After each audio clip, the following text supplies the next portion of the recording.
As this video begins, somewhere in the world, someone has just taken their last breath. Perhaps in another city, perhaps on another continent, maybe only a few miles away from you. You never knew that person existed. Their dreams, fears, memories, and entire lifetime vanished without leaving the slightest trace in your routine. Tomorrow, you'll wake up, drink your coffee, check your phone, complain about work or traffic, and continue living exactly as if nothing had happened. Now ask yourself a different question. When your turn comes, how many lives will truly stop? And after a few weeks, how many will continue exactly as before? It is an uncomfortable truth, yet one that history repeats with relentless consistency. Almost no one will remember you forever. Most of the nearly 8.2 billion people alive today will never know your name. Those who do will eventually disappear as well. Your children will age. Your grandchildren will become memories themselves. Generations dissolve into silence, and time erases names with the same indifference that waves erase footprints from the shore. Still, we spend our lives convinced that we are central characters in a story the universe is somehow watching. We plan decades ahead. We chase wealth, recognition, admiration, and status. We defend our pride as though we were building something eternal. Yet we exist on a planet only about 12,742 kilometers, 7,918 miles, in diameter, orbiting an ordinary star that is merely one among roughly 100 to 400 billion stars in the Milky Way. That galaxy itself is only one of an estimated hundreds of billions of galaxies scattered across an observable universe that has existed for approximately 13.8 billion years. Imagine standing on an endless beach. Pick a single grain of sand and hold it between your fingers.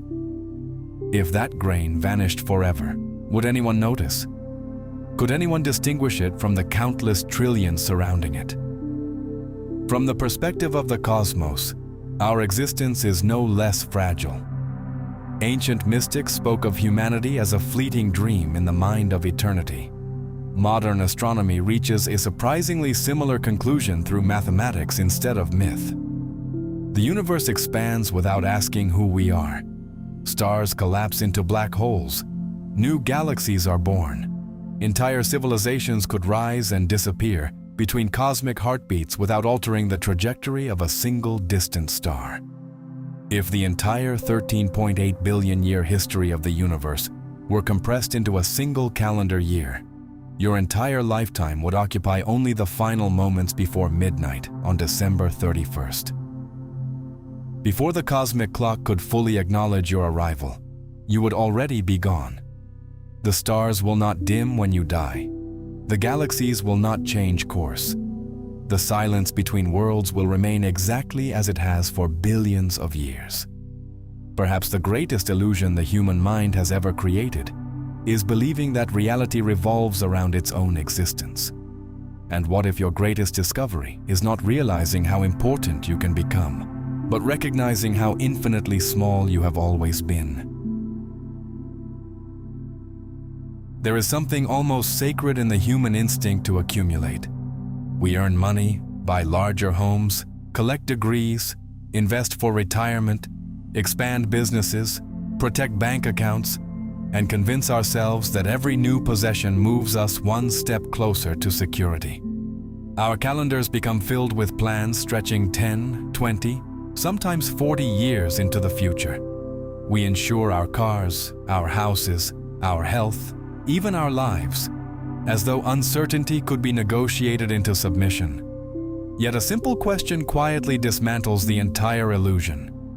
Security against what? Against hunger, perhaps? Against financial hardship for a season? Against certain dangers that belong to ordinary life? Never against the abyss, never against death. Nearly 2,000 years ago, Jesus told a parable that remains disturbingly modern. A wealthy landowner enjoyed an exceptionally abundant harvest. Faced with overflowing crops, He decided to tear down his barns and build larger ones. His reasoning sounded perfectly rational. Store more today, relax tomorrow. You have plenty of grain laid up for many years. Take life easy, eat, drink, and be merry. Then came a sentence that shattered every calculation. You fool! This very night your life will be demanded from you. The question that follows may be one of the most uncomfortable ever recorded.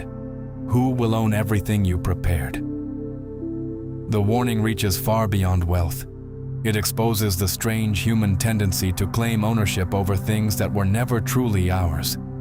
You call a house my home. Before you were born, someone else stood on that land. Long after your name has vanished, another family will paint its walls, celebrate birthdays inside it, and eventually leave it behind as well. You call this body mine, yet every cell obeys time instead of your commands. Your hair grays without permission. Your skin changes. Your heartbeat slowly counts down a number you will never know. You call your time my life.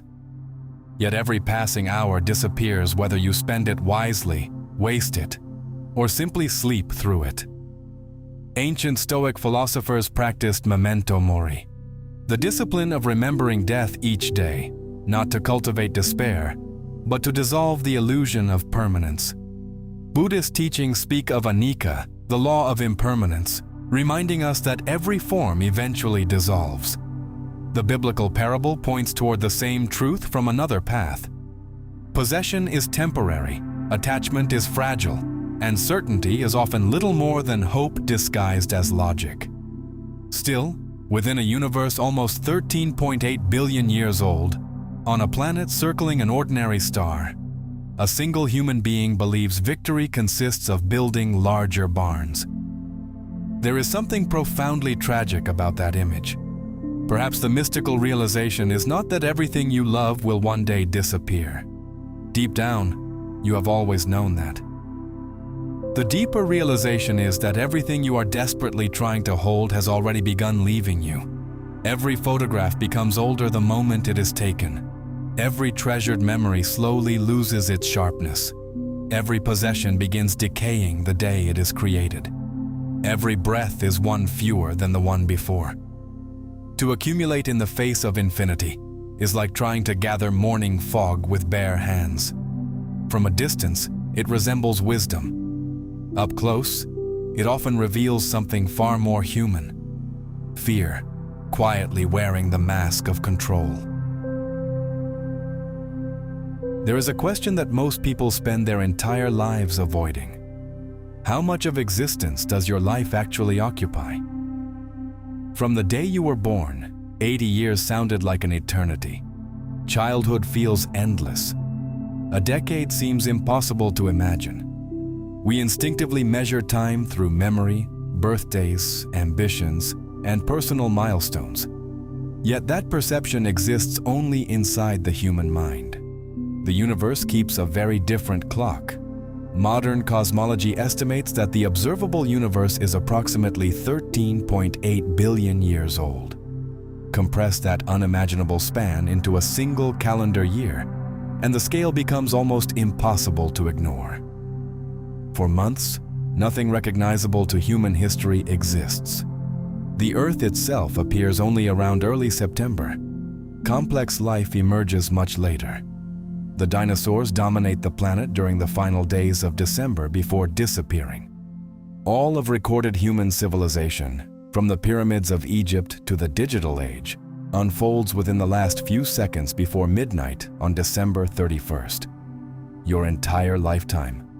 Less than the blink of an eye before the cosmic clock strikes 12.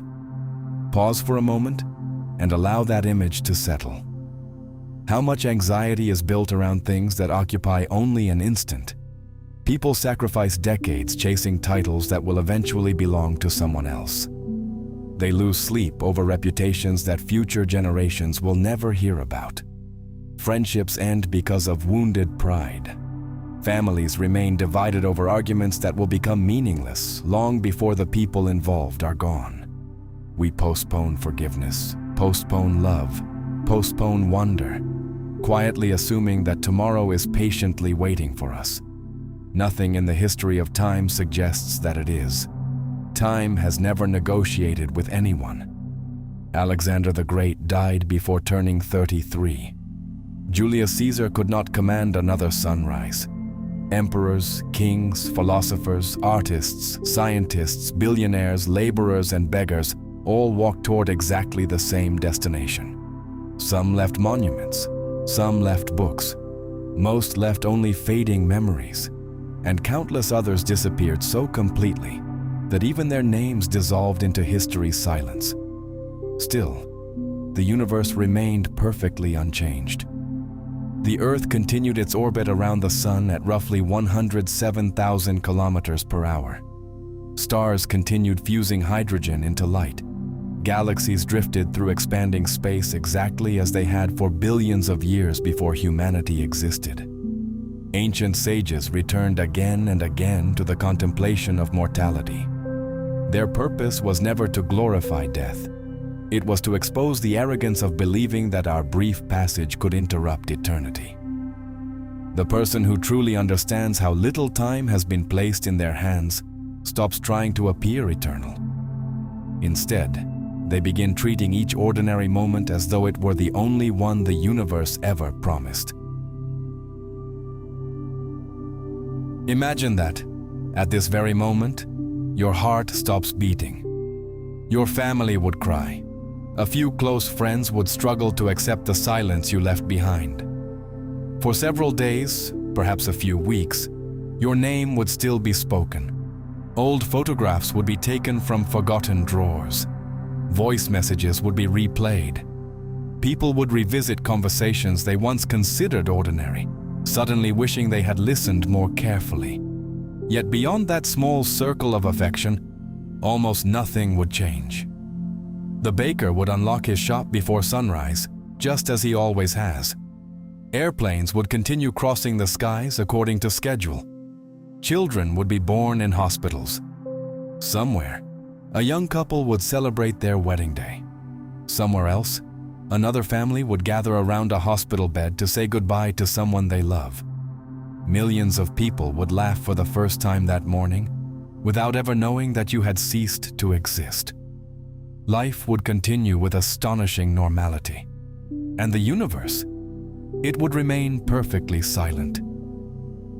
Human beings instinctively believe they occupy the center of reality, because every experience is filtered through a single perspective, their own. Every joy feels immense because it happens to us. Every fear appears monumental because we are the ones feeling it.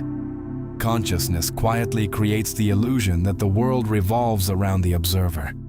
Reality has never made that promise. Your death is an absolute event to you. To your family, it is a tragedy. To your friends, an absence. To your neighborhood, perhaps a brief piece of news. After a few years, it becomes a memory told less frequently. After a few generations, even that memory fades into silence. To the planet, nothing changes. To the cosmos, it is not even an event. This is the immense distance between the scale of the human mind and the scale of existence itself. We assign value to our names, our achievements, our failures, and our stories because they belong to us. The universe makes no such distinction. It does not celebrate the birth of a king more than the birth of an anonymous child. Neither does it mourn one death more than another. Stars continue burning, galaxies continue drifting across expanding space. Black holes continue swallowing light exactly as they did long before the first human opened their eyes. This realization may sound unbearably cold, yet it contains a strange liberation. If the universe never demanded that you become the center of existence, perhaps you are finally free from the exhausting burden of trying to prove that you are. The cosmos does not ask for your greatness. Only your ego does. Once you realize that you are not the center of the universe, one final illusion remains. It is also the hardest one to dismantle. The belief that there is a permanent, solid self that must be protected at all costs. Much of human suffering begins here. We spend our lives defending a name, an image, a reputation. We want to be admired, respected, remembered. We work beyond necessity to accumulate symbols of importance.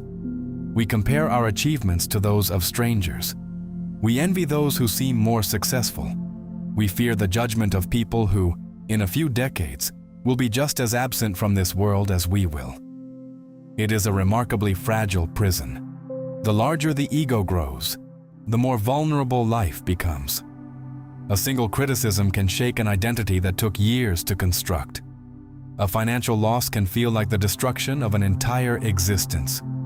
Aging becomes terrifying because every wrinkle appears to erase a piece of the person we imagined ourselves to be. Yet reality quietly asks a question that few people are willing to confront. If everything you use to define yourself can be taken away, was any of it ever truly you? Your body changes without asking for permission. Biology makes that inevitable. Most of the cells in your body are continuously repaired or replaced over time. Your opinions evolve. Your desires shift. Memories fade or become distorted. Neuroscience has repeatedly shown that memory is not a perfect archive, but an ongoing reconstruction, rewritten every time it is recalled. And still, somewhere inside all this constant change, the mind insists on believing that there is an unchanging character who must always win, possess, defend, and endure. Many spiritual traditions have questioned this assumption for thousands of years. Buddhism speaks of anatta, the absence of a fixed, permanent self. Christian mysticism often describes humility as the doorway through which truth enters the soul. Even the Stoics warn that attachment to reputation places your peace in the hands of other people. Perhaps they were all pointing toward the same discovery. Peace does not emerge from making the ego stronger. It begins when you no longer confuse yourself with the mask you have spent a lifetime wearing. The moment the ego steps away from the center, another burden disappears with it. The need to constantly prove your worth. The endless competition for recognition. The exhausting pursuit of appearing extraordinary in a universe that never demanded extraordinary people. True greatness is not born when a human being becomes larger than everyone else. It is born the moment they finally accept the size they have always occupied beneath an infinite sky. If the universe will never remember your name, if time will erase every monument, if generations will eventually forget your face, then what remains? This is the question that frightens the ego, yet liberates the soul. For most of history, human beings have searched desperately for permanence. We carved our names into stone, built temples that reached toward the heavens, wrote books, painted masterpieces, founded kingdoms, accumulated fortunes, and dreamed that some fragment of us would outlive death. Some did. Most did not. The overwhelming majority of the nearly 120 billion human beings who have ever lived are now completely unknown. Their voices have disappeared. Their homes have turned to dust. Their ambitions, fears, victories, and disappointments vanished so thoroughly that history cannot even recover their names. Yet they lived. They loved. They suffered. Their existence mattered to them just as deeply as yours matters to you now. Perhaps this is the greatest misunderstanding of all. We assume that meaning depends on being remembered. Reality suggests something very different. A sunset does not lose its beauty because no one photographs it. A flower does not bloom in search of applause. A star does not shine because someone is watching from Earth. Existence has never required an audience to possess value. Many of the ancient mystics understood this. They saw life not as a performance, but as participation. Not as a competition for significance, but as a brief encounter with existence itself. They believed that the deepest truths could only be discovered after the craving for recognition had finally become quiet. Maybe that is why the universe feels so silent. Not because it has nothing to say, but because silence exposes everything we spend our lives trying to escape. It reveals how fragile our identities really are. It reminds us that every possession is borrowed, every relationship is temporary, every heartbeat is a gift that arrives without promise of another. The universe will never know that you existed. The stars will never whisper your name. The galaxies will never pause to mourn your absence. And perhaps they never needed to, because your life was never measured by the number of centuries your memory survived. It was measured by the awareness with which you inhabited the few moments that were placed into your hands. In the end, the cosmos owes you nothing. It never promised remembrance. It never promised permanence. It only offered a brief moment of consciousness beneath an infinite sky. What you do with that moment is the only part of the story that was ever truly yours. If this video made you see the universe and yourself a little differently, you've already given this channel something invaluable: your time. Watching, liking, and sharing these videos already helps more than you might imagine. If you'd like to go even further, consider becoming a channel member. You'll unlock 100+ exclusive videos created for those who want to explore these ideas on a much deeper level. And if this particular video truly resonated with you, leaving a super thanks is another meaningful way to support this work and help keep these conversations alive. Thank you for being here.